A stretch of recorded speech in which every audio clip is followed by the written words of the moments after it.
우리 다 같이 말씀을 봅니다.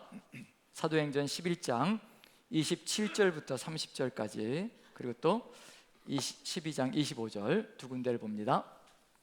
자, 분리가 되어져 있는데 저 가운데에는 12장이 오롯이 들어가 있고요, 11장 마지막 부분과 12장 마지막 부분으로 연결됩니다. 우리 같이 한번 천천히 어떤 내용이 있는지, 어떤 연결고리가 있는지 보시면서 읽으면 좋겠습니다. 같이 읽습니다. 시작.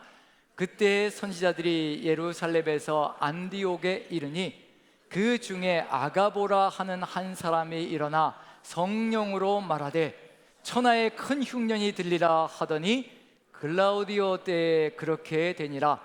제자들이 각각 그 힘대로 유대에 사는 형제들에게 부조를 보내기로 작정하고 이를 실행하여 바나바와 사울의 손으로 장로들에게 보내니라. 바나바와 사울이 부조하는 일을 마치고 마가라 하는 요한을 데리고 예루살렘에서 돌아오니라. 아멘, 아멘. 같은 내용이 이제 연결되어지는 거거든요. 시작을 했고, 그리고 25절, 12장 25절 한 장 차이가 나는 거죠. 12장의 맨 마지막 절에 가서는 이제 바나바와 사울이 부조하는 일을 마치고 또 다시 안디옥 교회로 돌아왔다, 마가를 데리고 돌아왔다, 이렇게 이제 연결고리를 만들어가면서 이제 연결되어집니다. 자, 이제 더 무엇이 필요할까라는 생각을 해봅니다. 준비가 되어진 것 같은데 이제 이쯤이면 이제 여기서부터는 뭐가 나오기를 소망할 수 있냐면, 이제 다 준비되어졌으니까 이제 열방으로 나가서, 이제 온 세상으로 나가서, 땅끝으로 나가서 복음을 증거하는 연결이 이루어지면 이제 정확하게 맞겠다라는 생각이 드는데, 그런데 또다시 한 장이 또 머물러지는, 그리고 13장부터 시작해서 이제 바나바와 사울이 이제 열방을 향해서 나아가는 역사가 펼쳐집니다. 무엇이 더 준비되어야 될 것인가? 무엇이 더 필요할 것인가? 사울이 준비되었죠. 사울이 열방을 향하여 복음을 증거하는 존재로 하나님께로 부름받아서 이제 사울의 회심이 일어났습니다. 그럼 사울의 회심이 일어났으면 이제 사울이 열방으로 나가면 되는데 또 멈추어지고요, 베드로가 고넬료를 만나는 사건으로 연결되어집니다. 베드로가 고넬료를 만난다, 무슨 의미일까요? 베드로가 이방인을 만나서 이방인을 영접하고 또 구원된 교회로 영접해 드리는 것, 그것이 필요하다는 것. 이것 베드로가 준비되어지지 않는다면 사울이 아무리 멀리 나가서 많은 성도들을, 이방인들을 교회로 이끌어 드린다 할지라도 교회는 분리되어질 것이라는 것, 유대인 교회와 또 이방인 교회로 분리되어질 것이라는 것. 그래서 사울의 회심이 있자마자 하나님께서 또 준비시키는 것이 있죠. 베드로를 회심시키는 사건. 베드로가 유대인 그리스도인이었는데 유대인이라는 타이틀이 떨어져야 합니다. 내 정체성이 떨어지고요, 오직 그리스도인이라는 정체성으로 새롭게 구성되어져야 된다는 것. 우리도 역시 마찬가지거든요. 내가 살아있으면 끊임없이 벽이 생길 수밖에 없습니다. 나는 죽고 예수로만 사는 삶이 이루어져야, 그리스도인이 되어야, 정말 그리스도인이 될 때 우리는 하나로 연합할 수 있는 길로 나아갈 수 있다는 것. 우리의 삶 속에, 또 사도행전의 삶 속에도 역시 동일한 것들이 그대로 움직이고 있습니다. 하나님은 차근차근 준비해 나가시는 겁니다. 왜 이렇게까지 하실까? 왜 이렇게 다지실까? 우리는 그렇게 생각할 수 있지만요, 하지만 그렇게 다지지 않으면 교회는 분열되어질 수 있고 분리될 수밖에 없습니다. 그래서 베드로를 준비시키십니다. 이방인들을 영접할 준비. 예루살렘 교회와 온 유대 교회가 이방인들을 기꺼이 기쁘게 영접할 수 있는 준비를, 한몸 되는 그런 공동체로 받을 준비를 일으켜 가십니다. 베드로의 회심 사건, 고넬료 만나는 사건이 벌어지고요. 이거면 끝난 거 아닌가? 베드로가 변화되어졌으니까 이제 이방인들을 받아들일 준비가 되지 않았을까? 유대인 중에 한 명이 변화된 거거든요. 유대인, 예루살렘과 온 유대에 있는 유대인들, 그리스도인들이 정말 베드로와 같은 심령으로 변화되어지지 않으면 이방인들이 아무리 많이 교회로 들어올지라도 같이 연합할 수 없다는 것. 그래서 베드로가 예루살렘으로 가서 예루살렘에서 이제 예루살렘 교회 유대인들을 변화시키는 겁니다. 내가 이렇게 주님의 뜻을 깨달았다. 오직 예수 그리스도, 우리가 할례를 받음으로가 아니라 오직 예수 그리스도의 이름으로, 예수 그리스도를 믿음으로 말미암아 이방인들도 구원의 길에 성령 충만한 역사가 펼쳐지는 걸 내가 확인했다. 하나님은 차별이 없으시더라. 유대인이나 이방인이나 우리의 모든 풍습들과 관습들을 지켜야 구원의 길로 가는 것이 아니라 오직 예수 그리스도를 믿음으로 말미암아 이방인도, 고넬료의 가정이 회심하고 구원받는 것을 보았다. 예루살렘에 가서 증언해야 되거든요. 그러할 때 예루살렘 교회가 이제 우리가 이방인들에도 구원 얻는 회개를 주셨다는 그 복음이 쏟아져 나올 때, 이제 그제서야 예루살렘 교회와 유대교회가 준비되어져서 이제 열방으로 나가는 역사가 펼쳐지고요. 그런 길로 나아갈 겁니다. 그래서 예루살렘 교회에 가서 또 예루살렘의 유대인들이 그와 같이 같은 고백을 하고, 그걸 통해서 이제 드디어 어디로 복음이 전파되기 시작했는가? 이방인들에게도, 유대인들에게만 전했던 복음이 이방인들에게도 안디옥에서 증거함으로 말미암아 안디옥에서 드디어 그리스도인이라는 칭호를 받았다라고 되어 있습니다. 이게 처음엔 조롱 섞인 모습일 수도 있어요. 저렇게 십자가에 달린 그리스도만 따라가느냐, 그럼 너희도 그런 죄인이 아니냐 라는 조롱 섞인 얘기도 될 수 있거든요. 조롱이든지 칭찬이든지 상관없습니다. 그리스도만 따라가는 사람들이 그리스도인이기 때문에 그분이 십자가 지시고 걸어가시는 그분이라면 우리도 그분이 걸어가야 될 것이고요, 그분이 어떤 일을 하셨든지 우리는 따라가는 존재가 되어야 된다는 것. 그래서 안디옥에서 드디어 그리스도인이라는 칭호를 받았다는 것은 우리가 어떤 존재인지, 유대인 그리스도인, 이방인 그리스도인, 이런 일이 아니라는 얘기입니다. 그 앞에 타이틀이 다 떨어져 나갑니다. 오직 그리스도인이라는 그 정체성으로 하나 되어지는 공동체라는 것을 보여주고 있는 중입니다. 지금 여기 우리 모두는 다 그리스도인들입니다. 그 앞에 내 이름이 붙는 게 아니고요, 내 성격이 붙는 거 아니고요, 내가 살아서 꿈틀거리는, 내가 앞장서가는 그리스도인이 아니라는 겁니다. 그것이 다 떨어져 나간 그리스도인, 오직 예수 그리스도만 살아서 역사하는 그리스도인, 그러한 그리스도인이 될 때 우리는 하나로 연합되어지는 길을 걸어갈 수 있다는 얘기거든요. 여기까지가 저번 주에 나누었던 말씀의 내용입니다. 그러면 이제 가면 되잖아요. 이제 모든 준비가 다 끝났잖아요. 가면 되는데, 그런데 또 12장으로 한 장이 더 준비되어집니다. 이제 뭐가 더 필요할까? 저는 이걸 파이널 터치, 마지막 터치라고 생각합니다.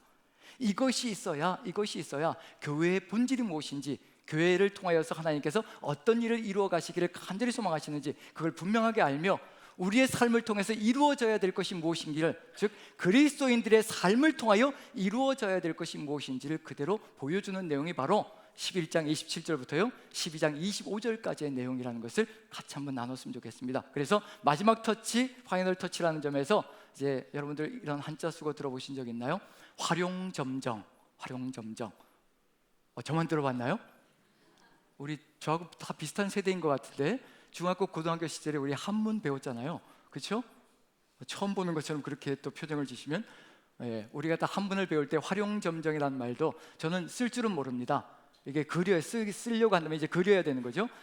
그리는 줄은 모르고요, 어쨌든 활용점정이라는 단어의 뜻은 압니다. 그래서 한번 활용점정 어떤 의미인지 한번 살펴보면서 이제 교회가 걸어가야 될, 이방인과 유대인이 하나 되어져서 걸어가야 될 교회의 모습은 어떤 것인가, 활용점정은 무엇인가, 한번 활용점정부터 한번 살펴보죠. 한문을 보여주시면, 자, 한문은 저렇게 되어 있습니다. 굳이 쓸 필요는 없고요. 그래서 한번 저렇게 쓰여지는구나, 복잡한 내용인데요. 그림 화자에다가 용용자에다가 점점자에다가 눈동자 정자입니다. 그 뜻은 이렇습니다. 용을 그리고 마지막으로 눈동자에 점을 찍는다라는 의미가 되거든요. 그래서 활용점정은 파이널 터치, 마지막 터치인데, 이건 이제 1500년 전으로 유래를 거슬러 올라가야 합니다. 중국 남북조 시절에 장승료라는 유명한 화가가 있었습니다. 중국에요. 한국에는, 우리나라에는 솔거라는 화가가 있었다면, 이제 중국에는 장승료라는 유명한 화가. 솔거는 왜 벽에다가 소나무를 그렸는데 새들이 어떻게 됐다고요? 그게 진짜 소나무인 줄 알고 새들이 와서 앉다가 이게 다치고 날개가 부러지고 이런 일이 벌어졌다는 것처럼, 장승료라는 이 화가도 굉장히 그런 점에서 유명한 화가였습니다. 그래서 이 장승료가 남북조 시절, 1500년 전 남북조 시절에 이제 장승료라는 화가가 있었는데, 이 황제로부터 명을 받았습니다. 금능의 안락사라는 절에 용의 그림을 그려라 라고 이제 주문을 받았습니다. 명령을 받은 거죠. 그래서 벽에다가 벽화를 그린 겁니다. 용 4마리를 그렸어요. 용 4마리를 그렸는데 눈은 그려놓고 눈동자를 안 그리는 거예요. 아니, 왜 용들이 흐리멍텅하게 눈동자가 없냐, 사람들이 막 얘기를 하기 시작하는 거죠. 그러자 장승료가 얘기를 하는 겁니다. 만약에 용에게 눈동자를 그리면 살아서 날아가 버릴 거다. 그래서 못 그린다. 자, 이게 진실일까요, 거짓일까요? 표정들이 뭔가 믿는 것 같은 그런 느낌이 드는데, 그래서 사람들이, 아니 그게 무슨 그런 말이 있냐, 그런 거짓부렁이 어디 있냐, 이제 이렇게 얘기를 하죠. 그러니까 장승료가 한 마리에다가 눈에다가 눈동자를 탁 찍어 넣습니다. 그랬더니 어떻게 됐을까요? 천둥과 번개가 치면서 용이 살아서 꿈틀거리면서 하늘로 올라갔다는 전설이 있습니다. 이건 진짜가 아니고요, 전설일 뿐입니다. 자, 여기서 활용점정, 마지막에 눈동자를 딱 찍자 살아서 꿈틀거리고 살아서 역사하기 시작했다는 겁니다. 저는 교회가 생명력 있게 마지막 터치로 살아서 움직일 수 있는 그 터치는 무엇일까? 그리스도인이 되었잖아요. 우리는 그리스도인이 된 겁니다. 이게 끝이 아니라는 얘기거든요. 뭔가 확인할 터치가 들어가야, 마지막 터치가 들어가야 교회가 교회답게 살아서 꿈틀거리는 역사가 있을 터인데, 그리스도인이라고 해놓고 아무것도 하지 않고 이 세상 속에 살아간다면 그게 정말 교회의 모습일까? 그래서 하나님께서 선교로 나가기 전에, 세계 선교로 나가기 전에 12장에서 교회는 바로 이런 것이다, 교회를 통하여서 세상이 이런 세상이 되기를 간절히 소망한다. 세상은 이런 모습이지만 교회는 그와 같은 세상을 뒤바꾸는 교회가 되기를 간절히 소망한다. 그 마지막 터치가 이 속에 들어가 있다는 점에서 지금 우리가 그리스도인들이라면요, 우리가 살아가야 될 삶이 바로 이 속에 들어가 있습니다. 하나님이 이러한 삶이 온 세상 끝까지 펼쳐지기를, 단지 세상 곳곳에 나는 그리스도인이다, 나는 그리스도인이다, 그런 소리만 해대는 존재들이 세워지는 것이 아니라요, 그리스도인이면 그리스도인답게 살아가는 삶, 그것이 무엇인가, 그것을 알려주시며 바로 이와 같은 삶으로 연결될 때 유대인과 이방인이 하나 되어져서 아름답게 어우러지는 세상을 만들어갈 수 있을 것이라, 세상을 능히 이기며 세상을 극복하며 나아가는 역사가 펼쳐질 것이라, 그 내용이 들어가 있거든요. 오늘 읽은 내용의 시작과 끝을 한번 살펴보죠. 오늘 읽은 내용 한번 구조로 보여드립니다. 오랜만에 이런 구조 보시죠. 저도 많이 자제하면서 보여드리고 싶은 마음이 굴뚝 같았는데 지금까지 많이 자제하면서 어떤 분들은, 어르신들은 저게 뭐요? 이러시는 분들도 계시다라고 제가 얘기를 들었거든요. 그래서 많이 자제하고 있는 중입니다. 설명으로 하려고 애를 쓰고 있는 중이고요. 오늘 읽은 내용의 시작과 끝이거든요. 오늘 읽은 내용이 11장 27절부터 30절까지 읽었고요, 그 다음에 12장 25절을 읽었습니다. 그 가운데 12장 1절부터 24절까지가 중심을 차지하고 있습니다. 중심을 가운데 두고요, 가운데 두고 테두리로 흉년의 이야기가 들어갑니다.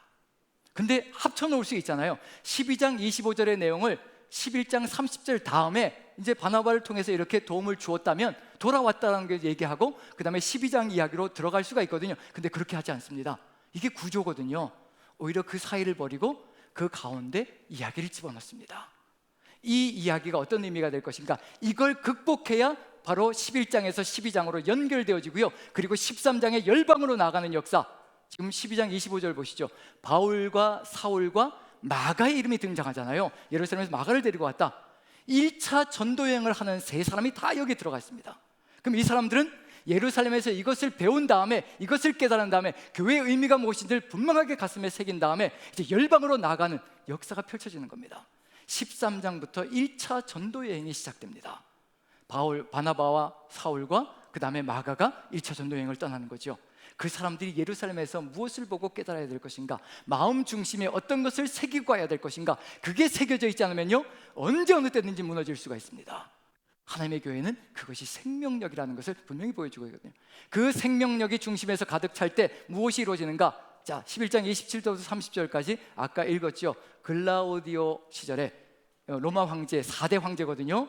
여기 첫 번째 황제가 아우구스투스고, 그 다음에 두 번째가 티베리우스고요, 세 번째가 칼리굴라고요, 그 다음에 네 번째가 클라우디우스라는 황제가 네 번째 황제거든요. 지금 글라우디오 시절이라는 얘기는 네 번째 황제인 클라우디우스 시절을 얘기하는 겁니다. 실제로 그때 엄청난 흉년이 있었습니다. 흉년이 지나면, 흉년이 오게 된다면 AD 46년부터 48년까지의 그 안에 있었던 내용인데요. 자, 흉년이 오면 어떤 일이 벌어질 것인가? 한 해가 흉년이 벌어졌습니다. 그럼 곡식이 전혀 사라진 거죠. 거두는 것이 없는 거죠. 그럼 그 다음 해가 되면 또 곡식을 심어야 되잖아요. 심어야 그 다음에 1년 동안 자라서 또 거둘 수가 있는 거잖아요. 그럼 거의 흉년이 들면요 2년 3년 동안은 곡식을 보기가 힘들다는 얘기가 들어가는 겁니다. 그 정도로 피폐해지고 힘드는 거죠. 그래서 흉년 이야기가 나면 단 1년 만의 이야기가 아니라는 걸 생각하십시오. 2, 3년의 이야기입니다. 그럼 우리는 어떻게 될까요? 만약에 우리에게 흉년이 들고 어려움이 닥치기 시작한다면 어떻게 될까요? 2, 3년 동안은 나도 그렇고 자식들도 그렇고 먹을거리가 궁핍하다는 의미가 들어가는 거거든요. 그럼 어떤 마음이 들기 시작할까? 모아야 될까? 아니면 나누어야 될까? 그걸 이야기로 펼쳐가고 있는 중입니다. 그런데 어떤 일이 펼쳐지고 있는가? 흉년의 때 안디옥의 이방인 교회 제자들이요, 이방인 제자들이 각각 그 힘대로 유대 땅에 있는 형제들, 그리스도인들을 향해서 뭘 하냐면 부조, 도움, 물질을 거두고 곡식을 거두고 해가지고 자기들이 할 수 있는 한에서 최선을 다해서 그것을 모아가지고 바나바와 사울을 통해서 예루살렘 교회로 구조를 보내는 겁니다. 구제를 보내는 겁니다.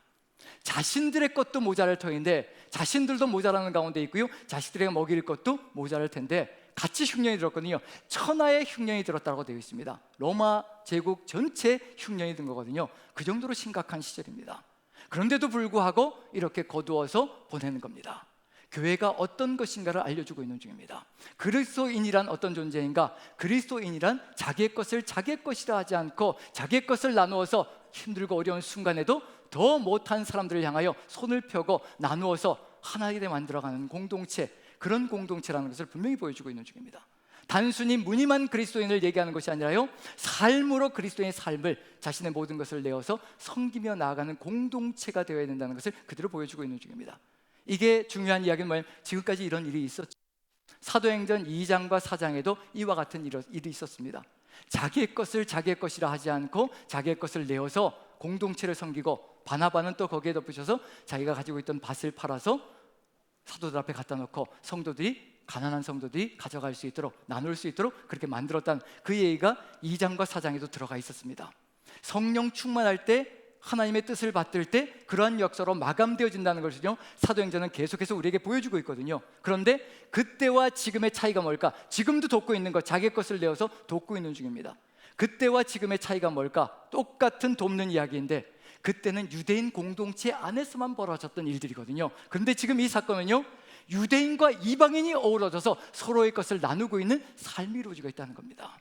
그러면 열방으로 나아가서 교회가 확장되어지고 성도들이 선교의 역사를 통해서 성도들이 교회로 들어올 때 유대인과 이방인이 이렇게 서로의 것을 나누며 나아가는 그런 교회 공동체가 이루어질 때 얼마나 아름다운 공동체로 하나로 연합될 수 있을 것인가. 내가 힘들고 어려울 때 누군가가 나를 향해서 구조의 손길을 보내주고, 내가 또 남는 것이 있을 때 누군가에게 또 어려움이 있을 때 또 돌봐줄 수 있고, 지금 우리 시대는 참 많은 것들을 기관에 맡겨버릴 때가 참 많습니다. 하나님께서는 서로가 돕는 그런 사람들이 되기를 간절히 소망하고 있는데, 그리스도인들끼리 서로 나누면서 서로 공동체를 이루어가며 서로 연합해가는, 그래서 세상을 아름답게 변화시켜가기를 간절히 소망하시는데 우리는 기관에다 맡겨버릴 때가 참 많습니다. 이것이 정말 하나님의 뜻일까라는 것을 한번 생각해 볼 때도 있습니다. 왜냐하면 다른 곳에 우리의 책임을 전가시키려고 할 때가 있거든요. 그런 점에서 지금 우리의 삶의 여정 속에서 우리는 무엇을 위하여 우리의 가진 것들을 사용하고 있는가? 우리의 건강도, 시간도, 그리고 노력도, 마음도, 그리고 물질도, 그리고 우리의 힘도, 이런 것들을 어떻게 사용하고 있는가? 그것을 지금 보여주면서요, 이와 같은 세상이 이루어질 때, 이 세상이 세상 속으로 끝까지 펼쳐질 때 어떤 세상이 이루어질 것인가? 저는 하나님 나라가 따로 있는 것이 아니라 바로 이와 같이 서로가 마음을 나누고 물질을 나누고 서로의 가진 것들을 나누는 이런 세상이 바로 하나님 나라라고 확신합니다. 그런 세상이 계속해서 세상 끝까지 펼쳐지기를, 그런 마음으로 이와 같은 역사가 펼쳐진다는 것. 그런데 중심에서 우리가 이겨내야 될 길이 있습니다. 세상의 위력이 중심에 있거든요. 우리가 세상 속에 들어가면 늘 우리가 무너질 때가 참 많습니다. 세상 속에 들어가서 세상의 방식들이 우리의 삶을 엄습해 들어올 때는요, 우리가 맥을 못 쓰고 무너질 때가 참 많습니다. 그러한 삶의 정황 속에서도 어떻게 이것을 이겨낼 수 있을 것인가? 이것을 이겨낼 때 우리의 힘으로는 이겨낼 수가 없잖아요. 우리가 이것을 극복하며 나아갈 때 무엇이 연결되는가? 저렇게 흉년이 들 때 11장에서요 다시 또 12장으로 연결되어져서 열방으로 나아가는 역사가 펼쳐질 것이라는 거. 이제 중심에 무서운 일들이, 세상 속에서 벌어진 일들이 벌어집니다. 우리의 삶도 힘들고 피폐하고 고통스러운데 또 세상이 압박해 들어오고 박해하며 핍박하는 역사가 펼쳐지면 우리의 삶은 어찌 될 것인가? 금방 두 손을 들 수도 있습니다. 세상 속에서 내가 힘드니까요, 세상 속에서 너무 버거우니까 오히려 손을 들고 그리스도인이 아니라 세상 속에서 세상 사람과 비슷하게 살아가는 역사들이 펼쳐질 수가 있습니다. 어떻게 이것을 이겨내야 될 것인가? 이걸 이겨내야 시작을 이렇게 이겨내고요, 끝이 이렇게 연결되어져야 우리는 이와 같은 삶을 아름답게 열방으로, 세상 끝으로 우리가 살아가는 공간에서 이루어 갈 것이라는 것. 그걸 살펴본다면 우리가 걸어야 될 길이 무엇인지, 지금 우리에게 필요한 것이 무엇인지도 살펴볼 수 있지 않을까라는 생각이 듭니다. 자, 그 다음에 우리 12장 1절부터 한번 살펴보죠. 중심을 보는 겁니다. 12장 1절 한번 같이 한번 읽어보죠. 같이 시작. 그때 헤롯 왕이 손을 들어 교회 중에서 몇 사람을 해하려 하여, 세상 권력자가 등장하지요. 힘과 권력을 가지고 있는 자가 중심을 차지하기 시작합니다. 중심에서 뒤흔들기 시작합니다. 교회를 뒤흔드는 거지요. 지금 헤롯이라는 권력자는, 왕은 왜 교회 중에 몇 사람을 해하려고 하는가? 자기의 권력을 유지하려고요. 왜냐하면 헤롯 왕가는 반쪽짜리 유대인이거든요. 왜냐하면 에돔족이기 때문에 반쪽짜리 유대인입니다. 그래서 유대인들에게 별로 그렇게 존경을 받지 못합니다. 존중을 받지 못해요, 왕임에도 불구하고. 그래서 유대인들에게 잘 보여야 자신들의 정권을 더 공고하게 유지할 수 있기 때문에 이제 유대인들이 좋아하는 일을 하고 싶어 하는 거죠. 유대인들과 그리스도인들이 상극처럼 지내니까 유대인들이 그리스도인들을 이단으로 생각하며 눈에 가시처럼 생각하니까 이 그리스도인들을 처단하면 이제 유대인들의 환심을 살 수 있을 것이라 생각하고 몇 사람을 죽이려고 합니다. 그래서 2절 보시면 이런 일이 벌어집니다. 같이 한번 읽어보죠. 시작. 요한의 형제 야고보를 칼로 죽이니, 드디어 세상 속에서 그리스도인들이 죽어가는 이야기가 펼쳐지기 시작합니다. 흉년도 힘들고 어려운데 이 흉년 속에서 세상의 핍박과 박해까지 거치면서 가야 되니 이게 얼마나 힘들 것인가. 지금 우리의 삶의 여정이 그렇지요. 세상 속에서 그리스도인들이 손가락질을 받으며 살아가는 세상이 지금 우리가 살아가는 세상입니다. 이젠 모였을 때 내가 그리스도인이라고 얘기하는 것조차 부끄러움을 느끼는 그런 시절이 되어버린 것이 우리의 삶의 모습이 아닌가라는 생각이 듭니다. 우리의 정체성을 숨기려고 하는 일들이 벌어지는 그런 역사가 세상 속에서 벌어지거든요. 죽이는 일이 벌어집니다. 세상과 타협하지 않으면 살 수 없는 역사가 펼쳐지고 있는 것이 이 삶 속에 그대로 보여주고 있는 중입니다. 그리고 이제 야고보를 죽이니까 이런 일이 벌어집니다. 3절 같이 한번 읽어보죠. 3절 같이 시작. 유대인들이 이 일을 기뻐하는 것을 보고 베드로도 잡으려 할새 때는 무교절 기간이라. 유대인들이 야고보를 죽이는 것을 보고 눈에 가시 같은 것이 사라졌으니까 그렇게 기뻐하고 좋아하는 것을 보고 이제 더 환심을 사려고 수제자인 베드로까지도 죽이려고 혈안이 되어 있는 중입니다. 그래서 붙잡았습니다. 그리고 나서 4절 보시면요, 같이 한번 읽어봅니다. 시작. 다음에 옥에 가두어 군인 내식인 네페에게 맡겨 지키고 6월절 후에 백성 앞에 끌어내고자 하더라. 6월절 후에 6월절 기간 동안에 옥에 가둬버리는 거죠. 흡사 무슨 느낌이냐면 구약시대 때 있었던 사건과 비슷한 느낌이 듭니다. 이스라엘 민족을 보내지 않으려고 가둬버리고 종으로 노예로 삼아서 자기 마음대로 하려고 했던 바로가 어떤 일이 벌어졌던가요? 6월절을 기점으로 해서 두 손을 번쩍 들게 되는 역사가 펼쳐지죠.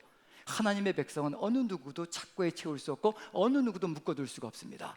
하나님만이 하나님의 백성을 지키시고 하나님만이 하나님의 백성을 이끌어가는 겁니다. 구약시대 때 이미 바로가 끝장이 났거든요. 그럼 여기도 분명한 건 뭐냐면요, 이 헤롯도 끝장이 날 것이라는 것을 알려주고 있는 중입니다. 그 6월절 때 그렇게 이스라엘 민족을 부여잡고 놓지 않고 자기 마음대로 하려고 하다가 세상 권력이 한순간에 일격을 받으면서요 무너져 내리는 겁니다. 구약시대 때만 있었던 사건이 아니라요 지금도 벌어지고 있고 지금도 역사하고 있습니다. 우리 임마누엘 찬양대 오늘 찬양이 뭐였던가요? 엘리야의 하나님이 나의 하나님이라. 전 불 쏟아 내리는 줄 알았어요. 아까 그 찬양을 쏟아붓는데 엘리야의 하나님이 지금의 우리 하나님이시라는 것, 그 하나님이 지금도 우리를 이끌어 가신다는 겁니다. 동일하신 하나님이십니다. 그때만 역사하고 지금은 역사하지 못하느냐? 내 믿음이 무너진 것이지 하나님이 무너진 게 절대 아니라는 겁니다.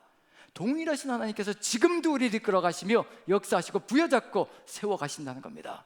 그 믿음이 우리를 세워갈 때요 우린 세상 속에서 죽이는 일이 있어도 절대 무너지지 않습니다. 그 죽음까지도 불사할 수 있는 믿음의 용사들이 된다는 얘기거든요.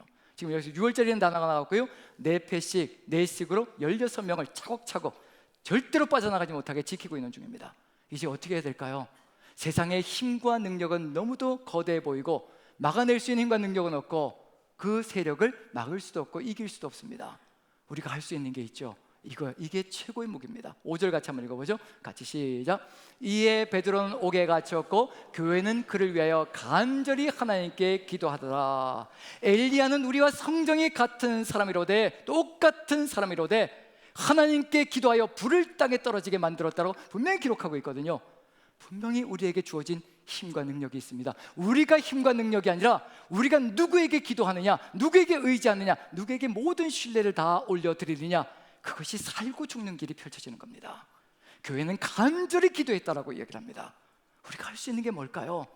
살아계신 하나님, 전능하신 하나님, 그 엘리야의 하나님, 모세의 하나님, 이스라엘 민족을 구출하셨던 그 하나님, 바로를 일격으로 쳐서 그 자리에서 무너뜨리고 장자들을 다 쳐내고 이스라엘 민족을 일순간의 구원의 길로 이끌어 가셨던 그 하나님, 그 하나님이 우리의 하나님이라는 것, 그 하나님께 기도하는 겁니다.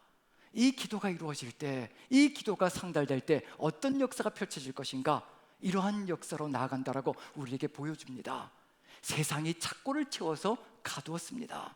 그런데 이 기도를 들으시고 어떤 역사가 펼쳐지는지 지금도 우리에게 주님께서 이루어 주시기를 간절히 소망하시는 것, 이런 역사입니다. 같이 한번 살펴보죠. 6절부터 한번 읽어봅니다. 6절 같이 한번 읽어보죠. 6절 시작. 헤롯이 잡아내려고 하는 그 전날 밤에 베드로가 두 군인 틈에서 두 쇠사슬에 매여 누워 자는데 파수꾼들이 문 밖에서 옥을 지키더니, 잡아내려고, 그 다음날에 이제 잡아내면요 이제 참수되어지는 겁니다. 칼로 목이 떨어져 나가는 겁니다. 자, 그런 일이 벌어지는데 베드로가 어떤 일을 벌이고 있나요? 얼마나 철저하게 지키는지 보십시오. 도망가지 못하게 두 간수들이 여기 양옆에서, 자는 베드로 옆에서 같이 지키고 있는 중입니다. 같이 옆에서 아마 잠도 안 자고 지키려고 눈을 부릅뜨고 있었을 겁니다. 바로 옆에서요. 근데 베드로는 뭘 하고 있나요? 지금 잠들어 있는 중입니다. 자, 여러분들 한번 생각해 보시죠. 내일 내 목이 떨어진다 라고 생각되면 어떠실까요? 잠이 올까요? 잠이 오지 않을까요? 다들 믿음이 좋으셔가지고 잠잘 것 같은, 푹 잠들 것 같은. 베드로 보십시오. 천사가 와서 옆구리를 툭툭 쳐야지, 계속해서 쳐야지만 일어나는 거예요. 그 정도로 아주 숙면을 취하고 있다는 겁니다. 내일 목이 떨어지는데 숙면을 취하고 있는 거예요. 이게 뭘까요? 삶과 죽음을 하나님께 맡겼다는 겁니다. 하나님께서 뜻하시면 내가 죽을 것이로되 하나님께서 또 뜻하시면 내가 살 것이라. 하나님의 장중에 내 인생의 삶의 생사가 걸려있는 것이라. 헤롯에게 내 생사가 걸려있는 것이 아니라 오직 전능하신 하나님께 내 삶과 죽음의 길이 걸려있는 것이라. 야고보가 죽었다고 해서 두려워할 것이 아니라 하나님은 나를 향하여 가지고 있는 계획이 있으실 것이라. 죽는 것도 불사하고 사는 것도 하나님의 눈으로 받들며 걸어가려고 할 때 그 죽음이 바로 눈앞에 와 있을지라도 숙면을 취하면서 잘 수 있는 믿음을 가지고 있다는 것, 우리가 이것이 바로 그리스도인의 모습이 아닌가, 그리스도인의 멋이 아닌가라는 생각이 듭니다. 그리고 천사들이 와서 이제 7절 보시면요, 같이 한번 읽어봅니다. 시작.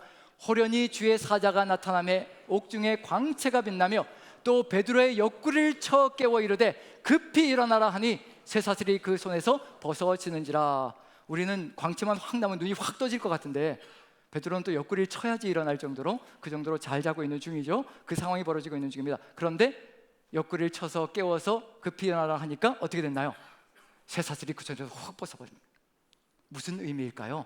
세상이 우리에게 결박하려고 하는 거요, 아무것도 아니라는 겁니다. 그저 실오라기 하나일 뿐이고 그저 풀로 묶어놓은 걸 뿐이고요, 우리는 그냥 하나님의 은혜로 다 풀어낼 수 있다는 것. 하나님이 함께 하시면, 하나님의 뜻이 이루어지면 이 모든 세상의 결과는 아무것도 아니라는 것을 그대로 증명하고 있는 중입니다. 세상은 절대로 우리를 올가맬 수가 없습니다. 오직 우리 하나님만이 우리를 묶을 수가 있고, 우리를 묶어서 하나님의 뜻을 향해서 이끌어갈 수 있고요, 세상은 절대로 우리를 묶을 수가 없습니다. 우리의 믿음이 세상을 이긴다는 것을 분명히 보여주고 있습니다. 그 믿음이 무엇으로 등장하고 있는가? 간절한 기도로, 오직 주님만 신뢰하는 그 기도로 나아갈 때 주의 역사가 펼쳐진다는 것을 분명히 보여주고 있고요. 그 다음에 8절 같이 한번 읽어보죠. 8절 9절입니다. 같이 시작. 천사가 이르되 띠를 띠고 신을 신으라 하거늘 베드로가 그대로 하니 천사가 또 이르되 겉옷을 입고 따라오라 한대. 여기까지만 읽으면, 8절만 읽어보면 이거 어디서 많이 본 것 같지 않으신가요? 띠를 띠고 신을 신고 겉옷을 입어라. 신속하게 급하게 이제 나가야 한다. 띠를 띠고 신을 신고. 유월절 의식 때 이스라엘 민족에게 어떤 명령이 떨어졌던가요? 네, 띠를 띠고 신을 신고 지팡이를 잡고 급하게 신속하게 유월절 음식을 먹고 이제 바로의 입에서 가라라는 그 말이 떨어질 것이기 때문에, 두 손 번쩍 들고 그 말이 떨어질 것이기 때문에 이제 준비하라. 지금 여기서도 마찬가지입니다. 또다시 유월절 해방의 역사가 펼쳐지는 겁니다. 출애굽의 대역사가 여기서 베드로에게 펼쳐지고 있다는 것을 보여주고 있는 중이거든요. 하나님의 역사는 절대 끝나지 않았습니다. 베드로에게 일어난 이 역사는 지금 우리에게도 일어나고 있는 중입니다.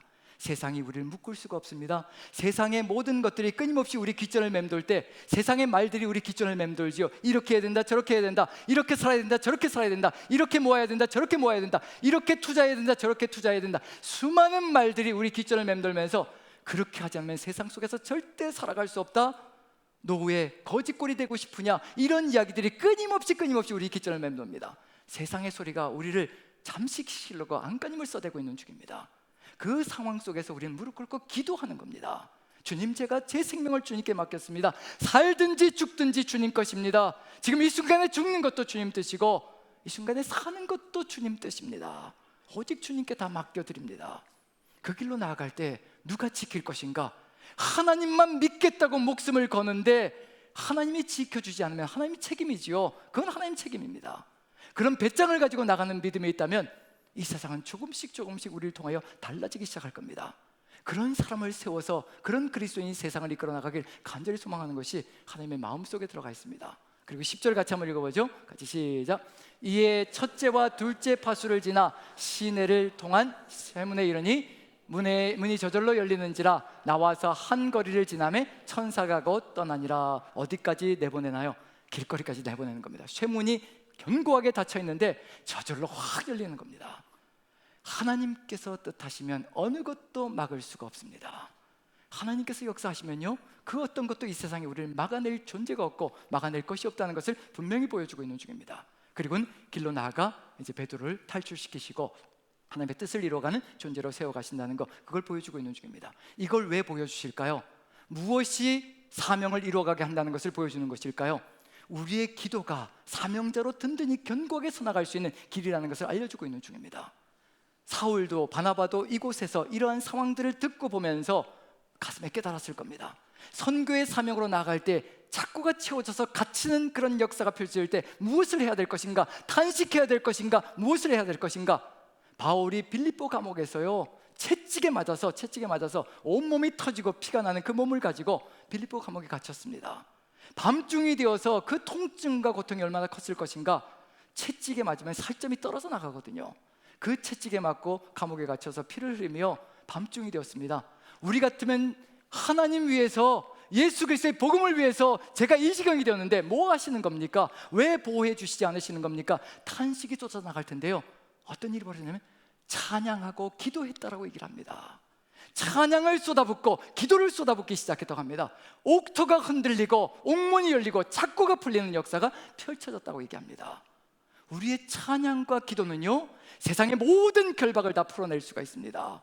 그래서 찬양이 위대한 겁니다. 왜냐하면 그 찬양 속에는 오직 엘리야의 하나님만 바라볼 것입니다.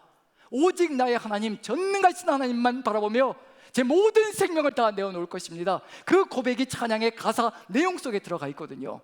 그러니 우리 하나님께서 역사하지 않을 수가 있겠습니까? 우리의 기도가 무엇이든가요, 내 뜻대로 마시고 아버지 뜻대로 하여 주시옵소서. 살든지 죽든지 아버지께 모든 것을 맡겼습니다. 착고를 풀면 주님께서 살려주시는 것으로 알고, 착고가 그대로 묶여있으면 내일 참수를 당하는 것으로 알고 그 길을 걸어갈 것입니다 라고 고백하며 나아간다면 오직 주의 뜻이 이루어지는 역사 우리한테서 펼쳐질 것이라는 것, 그것을 알려주고 있는 중입니다. 그럼 여기서 이제 한번 생각해 봐야 될 게 있죠. 야고보는 죽었습니다. 사도입니다. 똑같은 사도예요. 12명의 사도 중에 야고보는 죽었습니다. 참수를 당하여 죽었습니다. 베드로는 이렇게 정말 기적 같은 역사를 통하여서 감옥을 탈출시키는 역사가 펼쳐집니다. 야고보와 베드로를 차별하셨을까요? 교회가 베드로를 위해서는 간절히 기도했고, 그리고 베드로의 간절한 기도를 또 하나님께서 들으셨고, 야고보는 기도하지 않았기 때문에, 교회가 야고보를 위해서 기도하지 않았기 때문에, 간절하지 않았기 때문에 야고보는 죽었고, 절대 그런 법이 없습니다.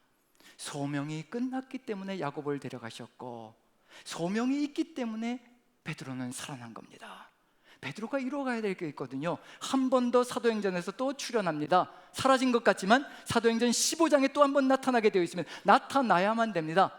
바나바와 사울이 1차 전도여행을 마치고요, 전도를 마치고 이방인들이 이제 교회로 다 대거 이끌어서 이제 안디옥 교회로 돌아왔습니다. 안디옥 교회로 돌아왔더니 예루살렘에서 유대인들이 몇 명 와가지고 이상한 걸 가르치기 시작합니다.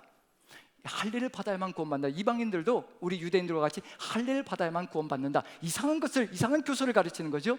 그러자 바나바와 사울이 아니다, 이건 절대로 아니다, 예루살렘 교회로 가자. 가서 정확하게 우리가 얘기를 듣자. 결국은 예루살렘 교회로 가서 누가 나서야 될까요? 베드로가 나서서 절대로 그렇지 않다. 이방인들도 내가 전에 하나님께서 경험하셨듯이 이방인들도 오직 예수 그리스도를 믿음으로 구원받는다. 베드로는 사명이 남아 있습니다. 아직도 해야 될 일이 있습니다. 예루살렘 교회를 이방인들과 하나로 합쳐가는 사명이 남아 있습니다. 그래서 여러분들에게 제가 말씀드리고 싶은 것은, 야고보와 베드로가 있을 때 야고보는 기도하지 않아서 죽고 베드로는 기도했기 때문에 살고, 절대 그런 것 아니라는 것. 그래서 우리가 기도할 때, 지금 저는 끊임없이 목회를 해나가면서 안타까운 마음이 계속해서 드는 것이, 암으로 갑작스럽게 진단받는 형제자매들이 계속해서 늘어나고 있습니다. 왜 그럴까? 하나님 왜 그러십니까? 제가 목회하는데 왜 이러십니까? 하나님 왜 이렇게 자꾸 아물어진단 많은 형제자매들이 자꾸 늘어납니까? 제가 뭘 잘못해서 그렇습니까 하나님? 이런 기도를 하게 됩니다. 그러면서 주시는 마음이 소명을 붙들고 기도해라. 소명을 붙들고 기도해라. 그들에게 내가 소명을 주어서 이 땅에 보내오노라.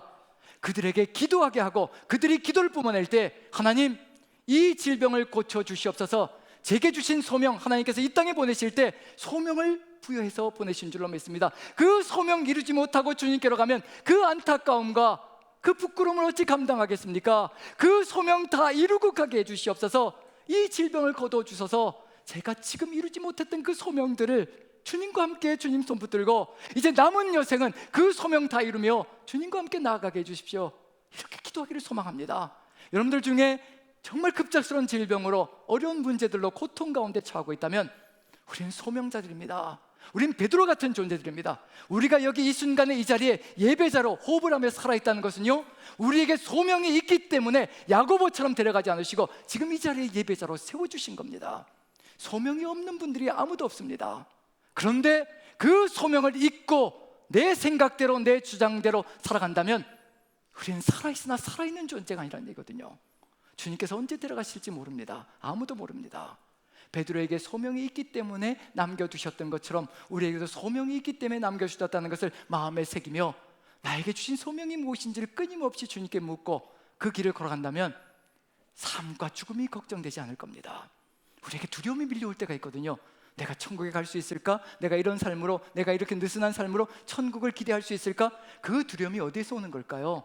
지금 내가 주님과 함께 그 소명의 길을 걸어가지 않고 있다는 것을 입증하고 있는 것일 뿐입니다. 지금 소명의 손을 붙들고 주님과 함께 그 길을 걸어가고 있다면요, 어떤 두려움도 없습니다. 주님께서 지금 데려가시든 차후에 데려가시든 상관이 없습니다. 지금 주님과 함께 행복한데, 지금 주님과 함께 복되게 감격스럽게 가슴 벅차게 이 사명을 이루어가고 있는데 누가 감히 뭐라 하겠습니까? 우리에게도 이와 같은 삶의 길이 있다면 우리의 사명 감당 속에서 하나님 나라가 아름답게 열려질 것이라는 것. 자, 이와 같은 사명을 통하여서 이제 어디로 가야 될 것인가? 세상이 왜 이렇게도 극성스럽게 무너뜨리려고 할까? 세상이 살아가는 방식을 보면요, 아까 나왔던 흉년 때 그리스도인들이 살아갔던 방식과 완전히 다릅니다. 세상을 그렇게 바꿔버리려고 하는 거예요. 우리 그리스도인들이 아니면 세상은 절대로 변화될 수 없거든요. 헤롯이 왜 이렇게 기고만장할까? 자기 권력을 유지하려고 애를 쓸까? 그 권력은 도대체 어디에서 나오는 것일까? 힘과 권력은 이제 헤롯이 하는 일을 보면요, 우리가 살아가는 삶과는 정반대의 삶을 살아가고 있다는 거. 어떤 세상인지 한번 봅니다. 자, 12장 20절 같이 한번 읽어보죠. 같이 시작. 두로와 시돈 사람들을 대단히 노여워하니 그들의 지방이 왕국에서 나는 양식을 먹는 까닭에 한 마음으로 그에게 나와 왕의 침소 맡은 신하 블라스도를 설득하여 화목하기를 청한지라. 이 내용 속에 뭐가, 흉년의 시절입니다. 헤롯이 두로와 시돈 사람들을 대단히 노여워한다라고 뭔가 심기를 거슬리게 하는 행동을 했을 겁니다. 두로와 시돈 사람들이요, 그 내용은 정확하게 알 수가 없는데 어쨌든 심기를 불편하게 해서 마음이 상당히 불편합니다. 그리고 노기가 충천합니다. 그런데 두로와 시돈 사람들은요, 그 땅이 농사를 제대로 지을 수가 없는 땅이어서 이 헤롯 왕이 다스리고 있는 그 땅에 갈릴리 지역에 옥수수 농사가 굉장히 잘 됐습니다. 그래서 그 식량을 사가야만 겨우 살 수 있는 곳이 바로 두로와 시돈 땅이거든요. 근데 헤롯이 노여워하고 있으니 이 식량을 사가는 것 자체가 너무 어려운 거죠. 나눠주려고도 하지 않습니다. 오히려 이걸 무기 삼아서 이걸 가지고 자기의 권력을 극대화시키려고 합니다. 우리의 삶의 여정 속에서도 세상 속에서 살아간다 보면 가진 것을 가지고 큰 소리 치는 사람들이 참으로 많습니다. 자기 발밑에 집어넣으려고 애를 쓰는 그런 세상이 만들어지고 있는 중이죠. 그 세상이 바로 이 세상입니다. 똑같은 세상입니다. 그 세상 속에서 타협하지 않으면 살아갈 수 없는 일들이 벌어지는 안타까운 모습들이 보여지는 거죠. 그런데 양식을 먹는 까닭에 이제 계속해서 아부하고 있는 거죠. 하다못해 헤롯의 신하에게 아부해가지고 헤롯에게 잘 좀 얘기해줘서 이런 양식을 좀 살 수 있도록 해달라고 절대로 나눠주지 않는 것. 아까 우리가 처음에 흉년의 때에 그리스도인들이 살아갔던 방식, 정말 각각 힘이 닿는 대로, 힘이 허락하는 대로 최선을 다해서 거두어서 나누어서 정말 죽어가는 사람들, 쓰러져가는 사람들을 도우며 나가는 것, 이게 그리스도인의 삶이거든요. 근데 세상은 절대 그렇게 하지 않습니다. 이게 살아가는 방식이라고 얘기하고 있고 이걸 권력으로 삼아서 큰 소리치고 있는 것이 세상의 모습입니다. 이런 세상 속에 들어가서 그리스도인들이 그리스도인다운 삶으로 세상을 바꿔나가는 겁니다. 그렇게 살아가는 것이 하나님 나라가 아니라, 그렇게 살아가는 것이 올바른 삶이 아니라 그걸 보여줘야 되거든요. 그러니 얼마나 처절하겠습니까?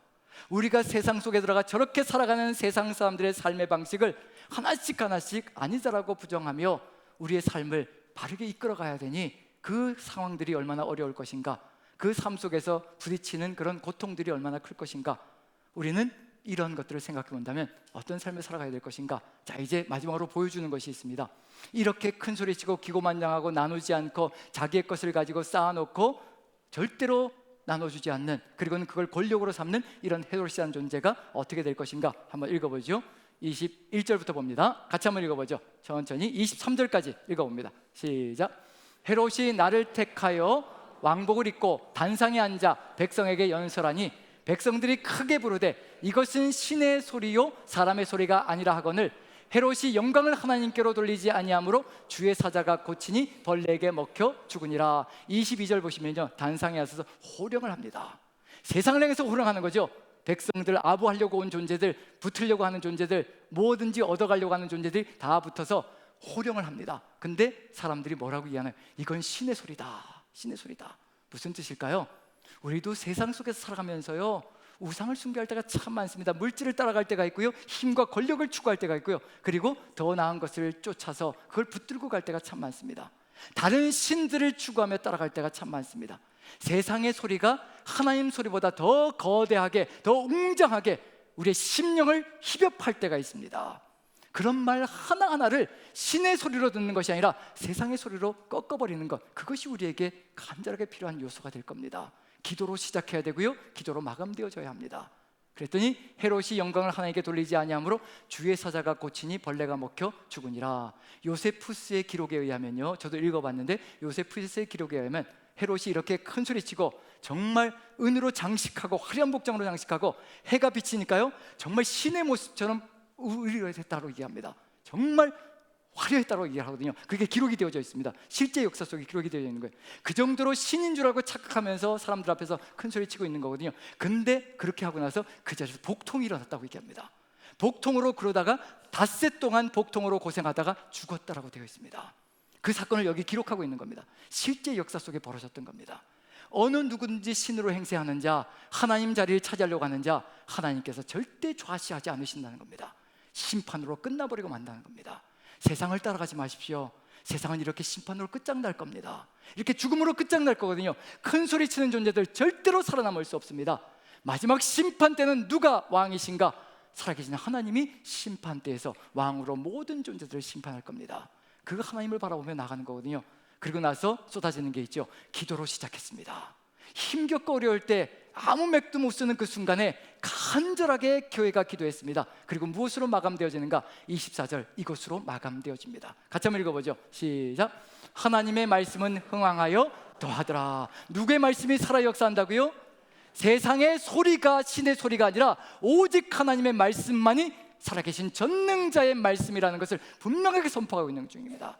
세상의 소리는 끊어질 것이로되 죽음으로 끝장나버릴 것이로되 하나님의 말씀은 절대 멈춰지지 않을 것이라는 것, 풀은 마르고 꽃은 시드나 오직 여호와의 말씀은 영원할 것이라고 분명히 말씀해 주신 것처럼 하나님의 말씀은 아무도 꺾을 수 없습니다. 그 하나님의 말씀을 이루어가기 위해서 우리가 얼마나 간절하고 애절하게 무릎 꿇고 기도하며 나가야 될 것인가. 기도와 말씀이, 기도가 시작되어지고 말씀으로 끝을 맺는 삶이 이루어질 때요, 이제 열방을 향하여 우리는 그리스도인의 삶을 살아가며 그 그리스도의 삶을 멈추지 않으며 우리의 가진 것들, 비록 부족하고 우리도 연약하지만, 우리도 필요한 것들이 많지만 또 우리에게 조금이라도 남는 것이 있다면 그런 것들을 서로 나누어 세상을 섬기며 나아가는 역사가 펼쳐질 때 이 세상은 아름답게 아름답게 그리스도인의 삶을 통하여 역사하는 귀한 역사가 있을 것이라는 것. 활용점정이 무엇일까요? 활용점정은 우리가 그리스도인으로 부름받았다면 그리스도인답게 살아가는 그 삶이 바로 활용점정, 살아서 움직이게 만드는 겁니다. 마지막 터치, 우리가 예수 그리스도의 그 심령을 가지고 기도하며 말씀을 가슴에 새기고 걸어갈 때 우리는 살아서 꿈틀거리는 이 세상을 이끌어가는 존재로 하나님 나라 이루어갈 것이라는 것을 마음에 새기며 그 하나님과 함께 승리하는 여러분들의 시기를 간절히 축원드립니다.